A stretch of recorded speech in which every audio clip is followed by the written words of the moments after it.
Picture this: the greatest conqueror of the ancient world, risking everything, not for a battle, not for treasure, but for one single question: who am I really? This is the story of Alexander the Great and his mysterious journey across the desert to the Oracle of Siwa. It's 331 BCE. Alexander has just conquered Egypt without a fight. He's celebrated as a liberator, crowned as a pharaoh in Memphis. The world is at his feet. But instead of basking in the glory, he does something completely unexpected. He turns his back on the cities, gathers a small hand-picked group, and marches straight into the vast, unforgiving Libyan desert. Now understand, this was no casual stroll. The ancient desert was a killer. Imagine the scorching sun beating down, endless dunes shifting like waves, and the constant threat of sandstorms that could literally swallow an army whole. His men started to stumble, their water supplies dwindled, and morale was hanging by a thread. Yet, through it all, Alexander pushed forward. He wasn't acting like a general or a king anymore. He was a pilgrim, a seeker, driven by an insatiable need to find the truth. But what truth was worth risking his life and the loyalty of his men? To answer that, you have to get inside Alexander's head. From the time he was a boy, his powerful and mystical mother Olympias had whispered a secret to him. She claimed he wasn't the son of his mortal father, King Philip II of Macedon. No, she insisted he was the son of Zeus himself, the king of the gods. Imagine growing up with that seed planted in your mind.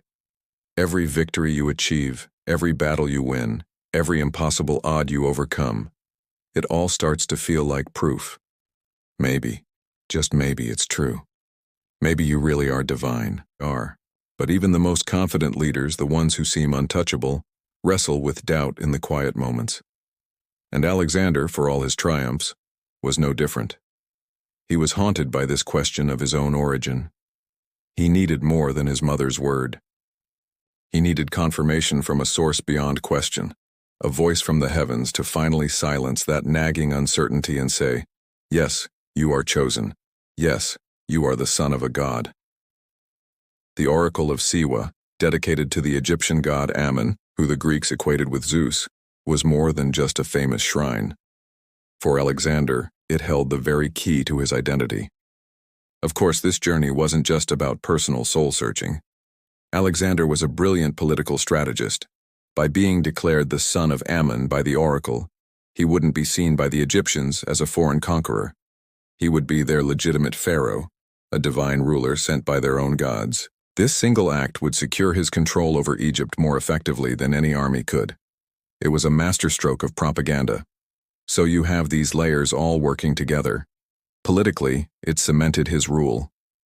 Personally, it fulfilled the incredible story his mother had woven into the fabric of his being. And culturally, in the ancient world, a leader's connection to the divine was everything. A king without the gods' favor was just another ambitious warlord, vulnerable and temporary. But a king blessed by the gods? He was destiny made manifest. So Alexander arrived at the oasis, a man pushed to his limits. He entered the sacred inner sanctum of the temple to speak with the high priest alone. To this day, no one knows exactly what was said in that chamber. The secrets of the oracle were kept under the strictest oath, but we know what happened when he walked out. The change was immediate. His expression, his posture, his entire demeanor had shifted. He now carried himself with an unshakable conviction. He believed with every fiber of his being that he was more than mortal. What's truly fascinating is that the journey itself was part of the magic. The brutal desert crossing wasn't just a physical challenge, it was a ritual. Anthropologists call this a liminal journey, a passage across a threshold. You leave your normal world behind, endure trials and suffering that strip you down to your core, and emerge on the other side, transformed. Think of the great myths: Gilgamesh searching for immortality, Moses climbing Mount Sinai. Heroes in nearly every culture undergo a similar ordeal. Alexander's march through the sand was his initiation, his test of fire. He walked into the desert as a Macedonian king, and he walked out as the son of a god. So what can we take from Alexander's pilgrimage to Siwa? It shows us that true greatness isn't just about conquering lands or winning battles. It's about the power of belief.